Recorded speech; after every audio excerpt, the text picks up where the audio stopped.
What is up, everyone? We're just going to do a quick unboxing. Something that I picked up from Blade HQ. This Zippo. I know it's not knife related, but it is EDC related. The Dessert Warrior Zippo. The really cool thing about this guy, you got all the sprinkles and pink and blue.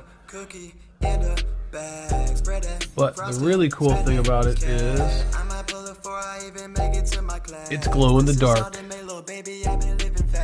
She be flexing for my baby, she be flexing for my fame. Think she want a little syrup, so she put it on a plate. Put it dough in and I'm about to mix it. Sadly, they sold out. I'm sure they'll bring it back. When they do, pick one up. Have a great day. Peace.